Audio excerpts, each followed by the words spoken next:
ভাবিকে তো মনে হয় ভাবি ফ্যামিলি থেকে আর আসতে দিবে না। তুই বিয়ে করে ফেল তোর ভাবিকে। কি বলেন আপা? শোন, তোর ভাবিকে তো তোর ভাবির বাপ ভাই আর বিয়ে ছাড়া বসায় রাখবে না, কারো না কারোর সাথে তো বিয়ে দিবেই। তুই বিয়ে করলে সমস্যা কি? দেবর ভাবি থেকে বিয়ে হয় না? কত দেখলাম।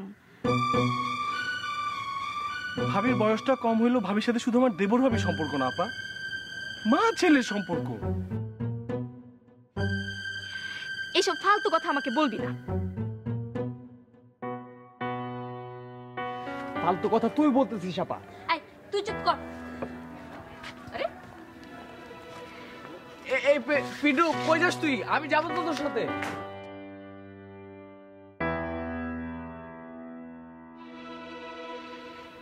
এটা তুই কি করলি আপা? কথা নাই বার্তা নাই, হুট করে একটা ফালতু কথা বলে ফেললি। ওর ভাইটা মারা গেছে 15টা দিনও হয় নাই আপা, আর তুই ওরে কি বললি ওর ভাবিকে বিয়ে করে ফেলতে?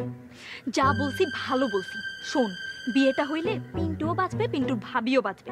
শুধু বাঁচবে না, ওই মেয়ে তো খুশিতে হি হি করে হাসবে মনে মনে।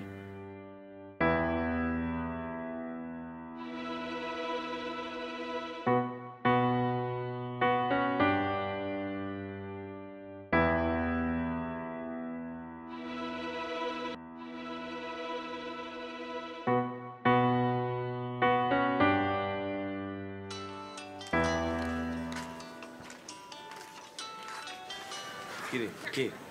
কি আবার? কল্পনা আপা। ধর ধর, কল্পনা আপা কেমন তা তো জানোস। আর দুলা ভাই আরেকটা বিয়ে করার পর থেকে কল্পনা আবার মাথাটা ঠিক নেই, কথা এই কান্দে শুনবো, কান্দে বের করবি। জি আপা বলেন। তুই কি আমার কথায় রাগ করছিস পিন্টু? না না আপা, আর কিছু বলবেন? শোন, তোর ভাবি যদি আর না আসে, তোর যদি বাসা ছেড়েই দিতে হয়, এত বড় বাসা তুই একা থেকে কি করবি? তখন তুই চাইলে কিন্তু আমাদের বাসায় উঠতে পারিস। একটা রুম তোর জন্য ছেড়ে দিব, বুঝছিস নাকি বলছি? জি। মাগনা থাকতে দিব না, কিন্তু ভাড়া শেয়ার করে থাকতে হবে। আমাদের অবস্থা তো তুই নিজ চোখে দেখছিস। জি আপা।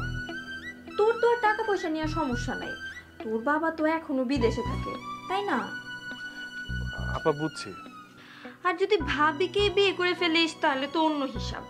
বিয়ে হয়েছে তো কি হয়েছে, তোর ভাবির বয়স আমার বয়স, আমাদের বয়স তো আর খুব একটা বেশি না। তোদের বয়সের ছেলের সাথে তো আমাদের বিয়ে হতেই পারে। কি আমি কি ভুল বললাম? জানি না আপা।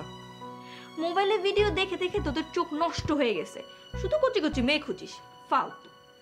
আচ্ছা ঠিক আছে আপা, রাখি। রাখবি না তুই কি করবি? তোদের মতো ছেলেদের সাথে কথা বললে আমার মেজাজটাই খারাপ হয়ে যায়। রাখ। কি রে, কি বলে কল্পনা আপা? কি আর বলবে, তুই চিনিস না তাকে, চল। ওয়ালটন এয়ার কন্ডিশনার এক্সচেঞ্জ অফারে স্প্লিট এসিতে 23,000 টাকা পর্যন্ত নিশ্চিত ছাড়।